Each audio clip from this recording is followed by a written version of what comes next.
జయ హో నారాయణ శ్రీ సత్యనారాయణ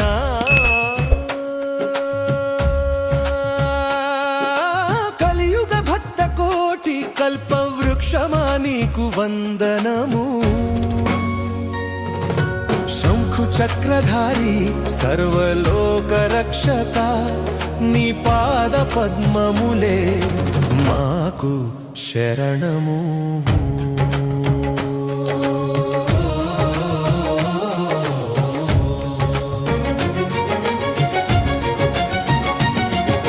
ఒకానొక సమయంలో నైమిషారణ్యంలో శౌనకాది మునులంతా కలిసి సూత మహర్షిని ఒక ప్రశ్న అడిగారు.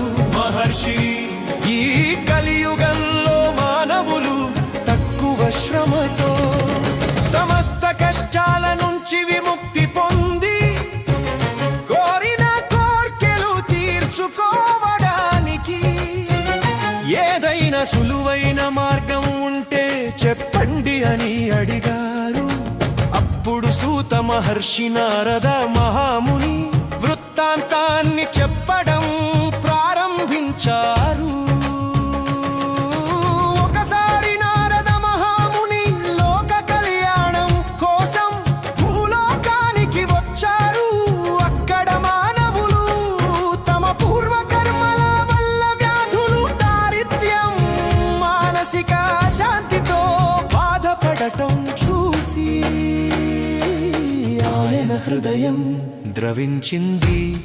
వారి కష్టాలను ఎలాగైనా తీర్చాలనే తపనతో నారదుడు నేరుగా శంఖ చక్ర గదాధారి అయిన శ్రీమన్నారాయణుని వైకుంఠానికి చేరుకున్నారు.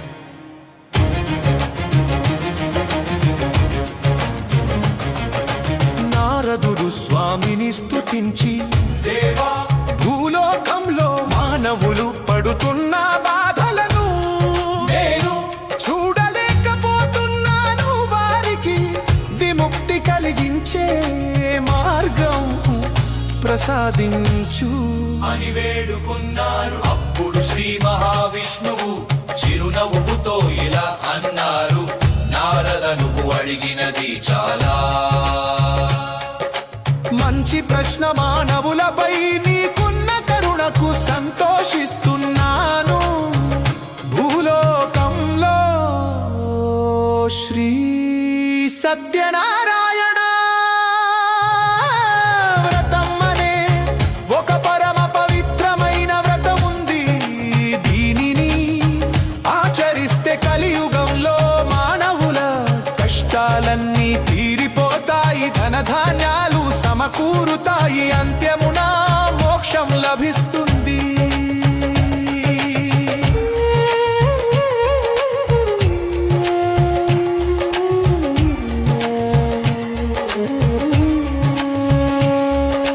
ఈ వ్రతాన్ని ఏ రోజైనా చేయవచ్చు, కానీ కార్తీక పౌర్ణమి, మాఘ పౌర్ణమి, ఏకాదశి తిథుల్లో చేయడం అత్యంత శ్రేష్టం. బంధుమిత్రులతో కలిసి సత్యం పలకాలని సంకల్పం చెప్పుకుని పూజ చేయాలి. ఆవు పాలు, గోధుమ రవ్వ, బెల్లం, నెయ్యి సమపాళ్లలో కలిపి ప్రసాదం తయారు చేసి స్వామికి నివేదించాలి. జయ హో నారాయణ శ్రీ సత్యనారాయణ కలియుగ భక్త కోటి కల్పవృక్షమా నీకు వందనము. శంకు చక్రధారి సర్వలోక రక్షక నీ పాద పద్మములే మాకు శరణము.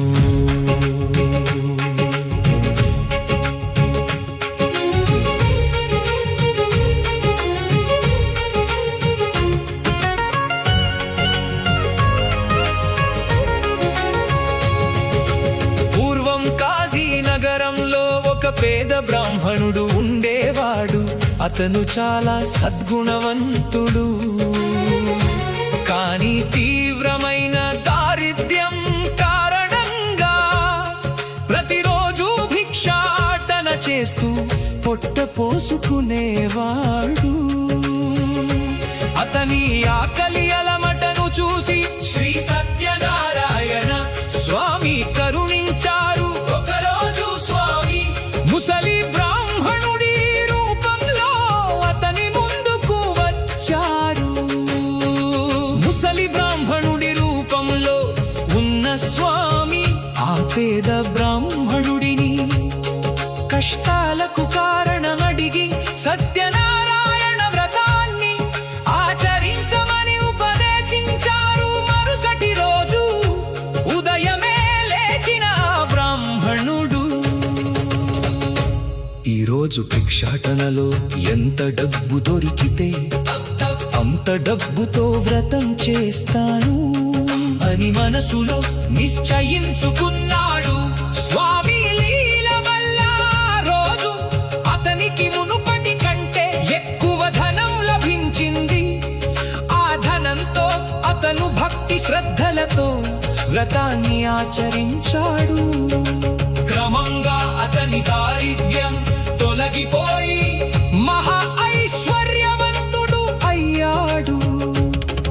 ఆ బ్రాహ్మణుడు ఒకరోజు తన ఇంటూ వ్రతం చేసుకుంటుండగా ఒక పేద కట్టెలమ్మే వ్యక్తి దాహం వేసి ఆ ఇంటికి వచ్చాడు. అక్కడ జరుగుతున్న పూజను చూసి ప్రసాదాన్ని స్వీకరించి వ్రత విశేషాలను అడిగి తెలుసుకున్నాడు. అతను కూడా మరుసటి రోజు కట్టెలు అమ్మగా వచ్చిన డబ్బుతో వ్రతం చేస్తానని మొక్కుకున్నాడు. స్వామి కృపతో ఆ రోజు కట్టెలు రెట్టింపు ధరకు అమ్ముడయ్యాయి. ఆ డబ్బుతో అతను వ్రతాన్ని చేసి ఆనందకరమైన జీవితాన్ని గడిపి ముక్తిని పొందాడు. జయ హో నారాయణ శ్రీ సత్యనారాయణ. కలియుగ భక్త కోటి కల్పవృక్షమా నీకు వందనము. శంకు చక్రధారి సర్వలోక రక్షక నీ పాద పద్మములే మాకు శరణం.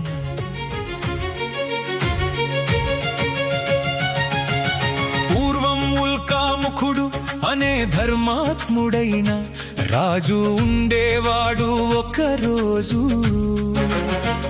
ఆయన నదీ తీరంలో సత్యనారాయణ వ్రతం చేస్తుండగా షావుకారు అక్కడికి వచ్చాడు. ఆ వ్రత విశేషాన్ని తెలుసుకుని తనకు సంతానం లేదని, తనకు సంతానం కలిగితే తప్పకుండా వ్రతం చేస్తానని స్వామి ఎదుట మొక్కుకున్నాడు. కొంతకాలానికి స్వామి అనుగ్రహంతో షావుకారు భార్య అయిన లీలావతి గర్భం దాల్చి ఒక సుందరమైన కుమార్తెకు జన్మనిచ్చింది. ఆమెకు కళావతి అని పేరు పెట్టారు. అయితే వ్యాపార వ్యాపకంలో పడి షావుకారు వ్రతం చేయడాన్ని మర్చిపోయాడు. కూతురు పెద్దదై పెళ్లి సమయం వచ్చినప్పుడు కూడా పెళ్లి అయ్యాక వ్రతం చేస్తాను అని కాలం గడిపాడు. కాంచన నగరానికి చెందిన ఒక ఉత్తమ యువకుడితో కళావతికి వివాహం జరిగింది. కానీ షావుకారు తన అల్లుడిని వెంటబెట్టుకుని వ్యాపారానికి వెళ్ళిపోయాడే తప్ప వ్రతాన్ని మాత్రం చేయలేదు. దీనితో సత్యనారాయణ స్వామికి అతనిపై ఆగ్రహం కలిగింది. షావుకారు మరియు అతని అల్లుడు వ్యాపారం కోసం చంద్రకేతు మహారాజు పాలిస్తున్న రత్నపురం అనే నగరానికి చేరుకున్నారు. ఒకరోజు రాజుగారి కోటలో దొంగలు పడి విలువైన నగలను దొంగిలించి రాజభటులు వెంబడించడంతో ఆ నగలను షావుకారు బస చేసిన చోట పడేసి పారిపోయారు. రాజభటులు నగలను చూసి షావుకారు మరియు అతని అల్లుడిని దొంగలుగా భావించి బంధించి జైల్లో పెట్టారు. వారి ధనాన్ని కూడా జప్తు చేశారు. ఇక్కడ సొంత ఊరిలో షావుకారు ఇల్లు కూడా దొంగల పాలైంది. లీలావతి కళావతి ఇంటికి కూడా లేక అల్లాడిపోయారు. ఒకరోజు కళావతి ఆకలి బాధతో తిరుగుతుండగా ఒక బ్రాహ్మణుడి ఇంట్లో సత్యనారాయణ వ్రతం ప్రసాదాన్ని స్వీకరించి రాత్రి ఆలస్యంగా ఇంటికి వచ్చింది. తల్లి లీలావతి కారణం అడగగా సత్యనారాయణ వ్రతం గురించి చెప్పింది. తన భర్త వ్రతాన్ని మరిచిపోవడం వల్లే ఈ కష్టాలు వచ్చాయని గ్రహించిన లీలావతి వెంటనే భక్తితో స్వామి వ్రతాన్ని ఆచరించి తన భర్త అల్లుడు క్షేమంగా తిరిగి రావాలని వేడుకుంది. లీలావతి చేసిన వ్రతానికి స్వామి ప్రసన్నుడయ్యారు. చంద్రకేతు మహారాజు కలలోకి స్వామి వచ్చి నువ్వు బంధించిన ఆ ఇద్దరు వర్తకులు నిర్దోషులు, రేపు ఉదయమే వారిని విడుదల చేసి వారి ధనాన్ని వారికి ఇచ్చేయి, లేదంటే నీ రాజ్యం నాశనమవుతుంది అని హెచ్చరించారు. ఉదయాన్నే రాజు వారిని పిలిపించి క్షమాపణలు చెప్పి వారి ధనానికి రెట్టింపు ధనాన్ని ఇచ్చి సగౌరవంగా పంపించి వేశాడు. తిరుగు ప్రయాణంలో షావుకారు నావలో వెళ్తుండగా సత్యనారాయణ స్వామి ఒక సన్యాసి రూపంలో వచ్చి నీ నావలో ఏముంది అని అడిగారు. అహంకారంతో షావుకారు నా నావలో ఏముంది, కేవలం ఆకులు వలములు ఉన్నాయి అని అబద్ధం చెప్పాడు. స్వామి తథాస్తు అన్నారు. అంతే నావలోని ధనమంతా ఆకులుగా మారిపోయింది. షావుకారు తన తప్పు తెలుసుకుని సన్యాసి పాదాలపై పడి క్షమించమని వేడుకోగా స్వామి మళ్ళీ ధనాన్ని ప్రసాదించారు.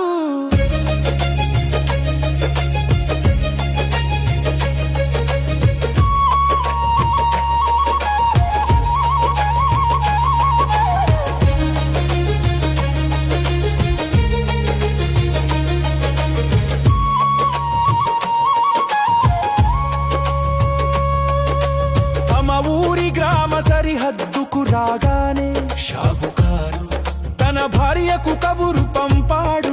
ఆ సమయంలో లీలావతి కళావతి ఇంట్లో వ్రతం చేసుకుంటున్నారు. భర్త వచ్చాడనే ఆనందంలో కళావతి స్వామి ప్రసాదాన్ని తీసుకోకుండానే నది తీరానికి పరుగెత్తింది. స్వామి ప్రసాదాన్ని అలక్ష్యం చేసినందుకు అల్లుడు ఉన్న నావ నీటిలో మునిగిపోయింది.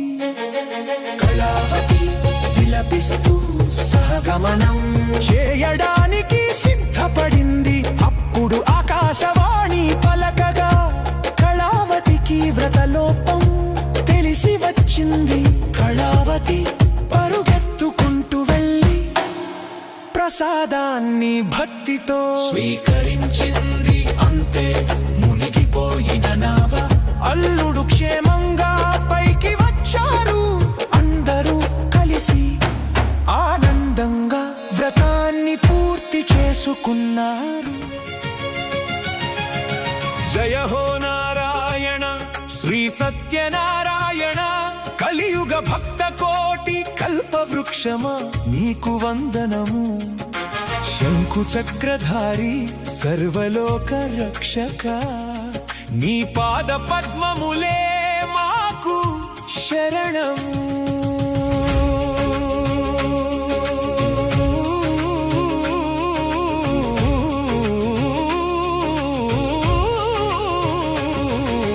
పూర్వం తుంగధ్వజుడు అనే ఒక రాజు ఉండేవాడు. ఆయనకు ప్రజా రక్షణపై శ్రద్ధ ఉన్నా, భక్తి భావం తక్కువ. ఒక రోజు అడవికి వేట కోసం వెళ్ళిన రాజు, అక్కడ ఒక పెద్ద మర్రి చెట్టు కింద గోపాలురు అందరూ కలిసి ఎంతో భక్తితో శ్రీ సత్యనారాయణ వ్రతం చేసుకోవడం చూశాడు. కానీ రాజు తన అహంకారంతో వారి వద్దకు వెళ్ళలేదు, స్వామికి నమస్కరించలేదు. వ్రతం ముగిసిన తరువాత గోపాలురు ఎంతో ఆదరంతో రాజు వద్దకు వచ్చి స్వామి ప్రసాదాన్ని అందించారు. కానీ రాజు ఆ ప్రసాదాన్ని ముట్టుకోకుండా అక్కడే వదిలేసి తన రాజభవనానికి వెళ్ళిపోయాడు. స్వామి ప్రసాదాన్ని అవమానించినందుకు ఆ రాజు యొక్క 100 మంది కుమారులు మరణించారు. సంపద అంతా నశించింది, శత్రువులు రాజ్యంపై దండెత్తారు. తనకు కలిగిన కష్టాలకు కారణం సత్యనారాయణ స్వామి ప్రసాదాన్ని నిరాకరించడమేనని రాజు గ్రహించాడు. వెంటనే అడవికి తిరిగి వెళ్ళి ఆ గోపాలురతో కలిసి తాను కూడా స్వయంగా భక్తి శ్రద్ధలతో సత్యనారాయణ వ్రతాన్ని ఆచరించి ప్రసాదాన్ని స్వీకరించాడు. స్వామి కరుణతో రాజుకు పోయిన రాజ్యం, సంపద చనిపోయిన సంతానం తిరిగి లభించాయి.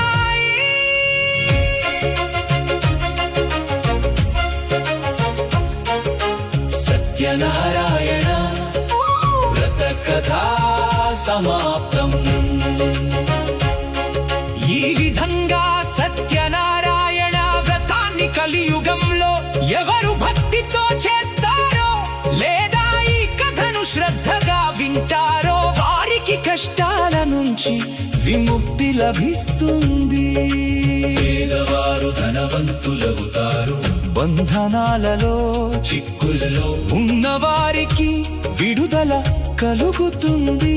సంతానం లేని వారికి సత్సంతానం కలుగుతుంది. వ్యాపారులకు లాభాలు వస్తాయి.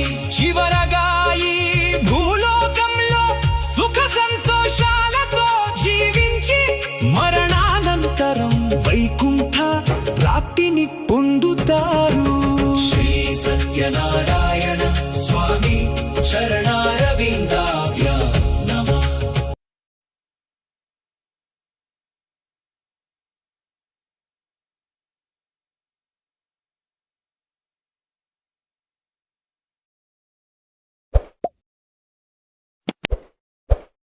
ఈ భక్తి గీతం మీకు నచ్చితే లైక్ చేయండి, మీ కుటుంబ సభ్యులు మరియు స్నేహితులతో షేర్ చేయండి. శ్రీ సత్యనారాయణ స్వామి ఆశీస్సులు మీ కుటుంబంపై ఎల్లప్పుడూ ఉండాలని కోరుకుంటున్నాము.